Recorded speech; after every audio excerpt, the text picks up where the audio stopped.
I'm going to go ahead and get started with our State of Samvera overview.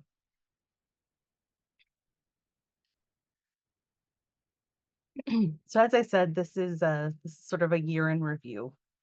And we're going to sort of look at the technology in the community this year, our Julie Allenson Community Volunteer Award, a little look at our governance and finances, and then a little bit of time looking ahead.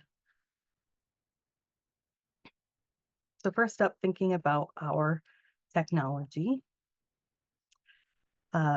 Every year we sort of report out this GitHub activity. We do it October to October because usually this talk is given at Samvera Connect, which we had the regional meetings instead of this year. But we had I have a graph on the next slide to show, we had a pretty big jump in every aspect of our GitHub activity this year, particularly in the top repositories by number of commits. Hyrax and Haiku in particular had a significant amount of activity this year that's really reflected in these numbers. I think it's nearly 4 times compared to last year. And as you can see in this graph, this year reflected particularly a huge number of individual contributors, which is fantastic. And as big of a jump as that is, I'd love to see us stay there or go even higher next year. That was really, really exciting.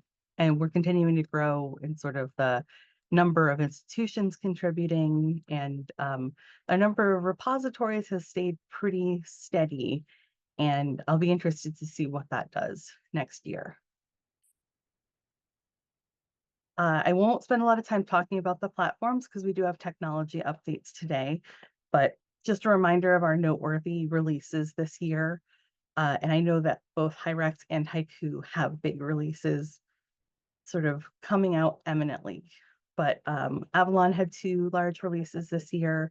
We saw Hyrax 5 and Haiku 6. And in our components, a lot of activity on bulk racks and a lot of changes for ramp.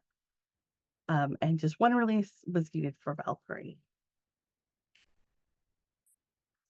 Looking at our community development efforts over the last year, we had a lot of success with community sprints. So in the past, we've had developers congresses, which are a little more of an unconference approach to bringing together developers for a week. And we had one of those in January. But when we had some conversations at regional meetings about making our language more approachable, making it more obvious, and we talked about community sprints as maybe the better language to use. And we also ended up with these 3 themed sprints in September and October into November. And particularly for the accessibility sprint, we saw a lot of new faces, we saw a lot of activity, and you'll hear more on the Hyrax update, but a lot of great stuff happened there. The maintenance working group, the Hyrax maintenance working group, did a ton of work on web accessibility standards evaluation, without which we wouldn't have been able to have that really successful accessibility sprint. And they were working 2 weeks on and 2 weeks off every month, no matter how many or few folks were involved. So they got a lot done. And I want to acknowledge our community leadership this year.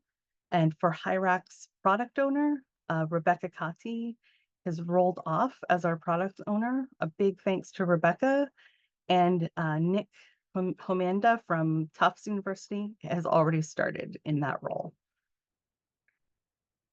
And we still have Daniel filling a lot of the role of Hyrax tech lead, although technically he's supposed to roll off.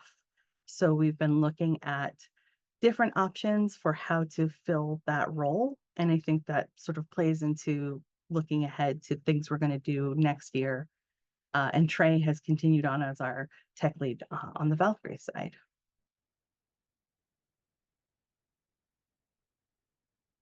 Looking at the community overall, I'm still working on these numbers, but we've had a huge growth if we're thinking about total installations.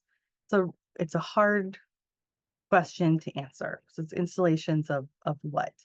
You know, for example, our consortia have installations of haiku that have multiple organizations using that installation for their repository. So I know we've grown to over 100 known repositories when you count all of these new haiku instances.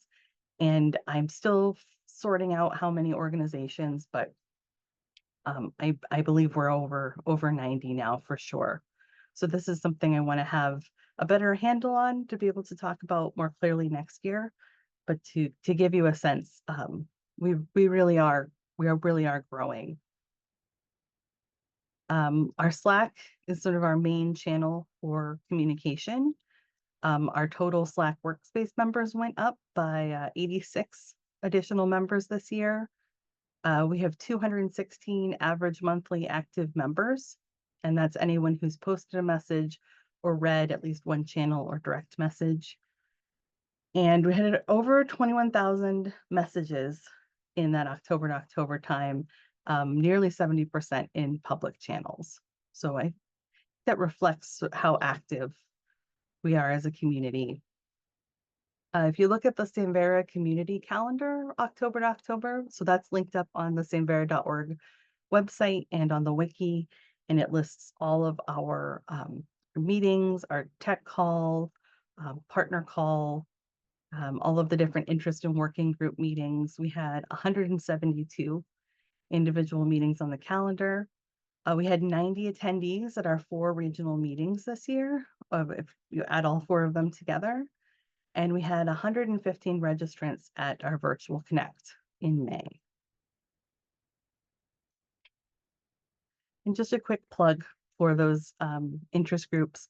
A lot of the work that we'll be thinking about based on suggestions and things that were discussed at the regional meetings and the things that we're looking ahead to do, a lot of that work is going to come from these working in interest groups. We get so much done in these groups, and I hope to see them grow a little bit and maybe absorb some of these new haiku folks in to get a little bit more involved in the community next year. Our Julie Allenson Award recognizes an individual who's made an outstanding contribution to the Samvera community, and it's in memory of Julie Allenson. And our winner this year was Daniel Pierce from Indiana University for all of Daniel's hard work as the Hyrax tech lead, everything he did to mentor and bring in new developers and to just have a very kind spirit in the face of a lot of adversity, things that we thought we would get done faster that didn't, and Daniel was just wonderful. So congratulations to Daniel. Looking at governance and finances, we're closing out the year with 31 Samvera partners. And these are the folks who commit to the sustainability of the community by paying dues every year. And we lost 2 partners in 2024, the University of California, San Diego and Yale University. But we also gained 2 new partners, Ant Leaf Limited and the Ohio State University. So really excited about that. I have been talking to a lot of adopters of Samvera technology about partnership, and I'm hoping that we will add additional partners in 2025 as well. We also have an option for donation. So for institutions that aren't quite ready for partnership or that aren't able to become partners but still want to sustain the community, and UNC Chapel Hill and Columbia gave significantly this year, and we're really grateful for that. That goes a long way and is really helpful, and it's something that looking ahead to next year, we want to think about how to make it as easy as possible for anyone who's using any Samvera community components to be able to donate and sustain us financially, even if partnership isn't something they can commit to. And from our partners comes the Samvera board. And David was our chair this year, and Kate Lynch from Princeton, they'll be rolling on as chair for 2025. So big thanks to everybody who served, and especially to Esme, who will be rolling off as our ex officio past chair role. And a big thank you to the folks who served on our board this year, but moved on to other roles and had to step down. They were, we were very, very sad to see each of them go, but very grateful for the time that they spent serving on the board. And we've just kicked off our election for the 2025 board seats. The board's set so that every year we have 3 seats up for either re-election or for someone new to come in. And Karen and Kirsten are running for re-election, and Paul Walk is running for our vacant seat. Every partner organization gets 1 vote, and we do have 3 candidates for 3 seats, which is great. But I'd still encourage all of our partners to vote because we do need a quorum to be able to get these folks started next year on the board.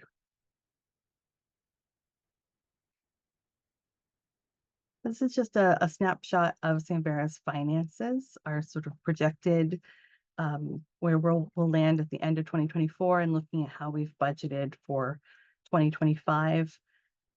The 2025 budget reflects goals for investing in community capacity through training, and also avoiding a budget deficit by keeping pace with inflation. So we passed a 5% increase for partner dues, which was something we first discussed at the partner in-person meeting at Northwestern in the spring.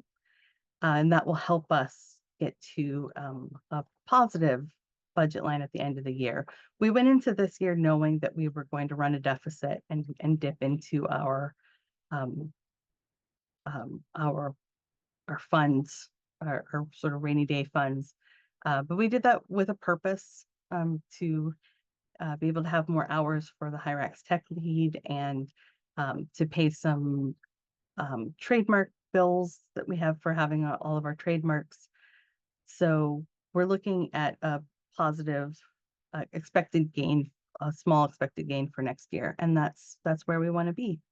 And that is with putting a little over $12,000 in for developer training programs that we want to start next year. And speaking of next year, sort of looking ahead, the way that I'm thinking about community focus sort of at this moment, the way that I've been thinking about next year is at the community level, thinking a lot about documentation, onboarding, and mentorship. So documentation very broadly. We're a mature community, and we have a lot of old documentation, and we have a lot of things still sort of floating out there that no longer apply, and a lot of things that need to be better documented, processes and such. So taking those on, thinking about things that are unclear or vague or confusing, implementing training, finding opportunities to offer mentorship and other supports, clarifying and communicating out our technology roadmaps, and then new approaches to our community volunteer technology leadership. Those are all things I see as a big focus for next year. And I want to mention that we've got some new interest groups in process. The documentation interest group has already kicked off. The accessibility interest group has been chartered and will kick off next year.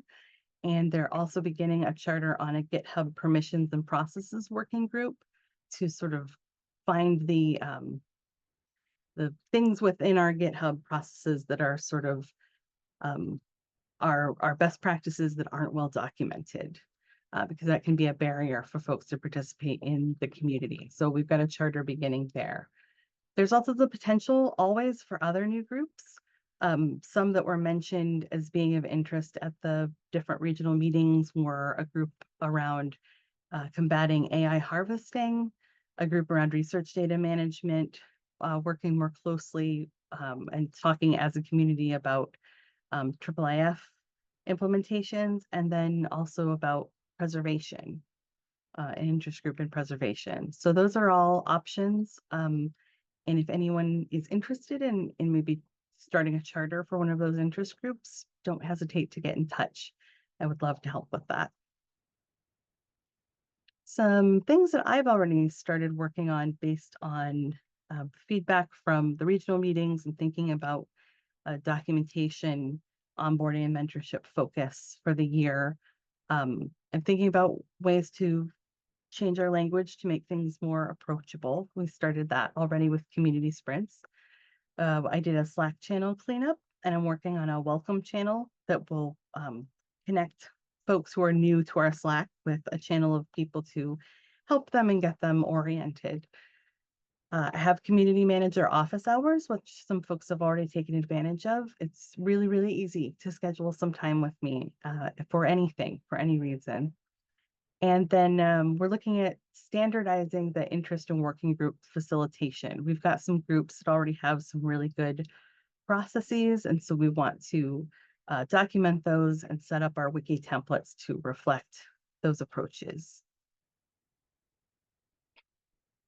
Other things we're looking at for next year, potentially a technology report, some cross-platform road mapping, more case studies and repository tour options on our website, some subdomain refreshes, which are already in process on the Avalon side, refining our getting started pages, working on a donation campaign, and recruiting some new community helpers.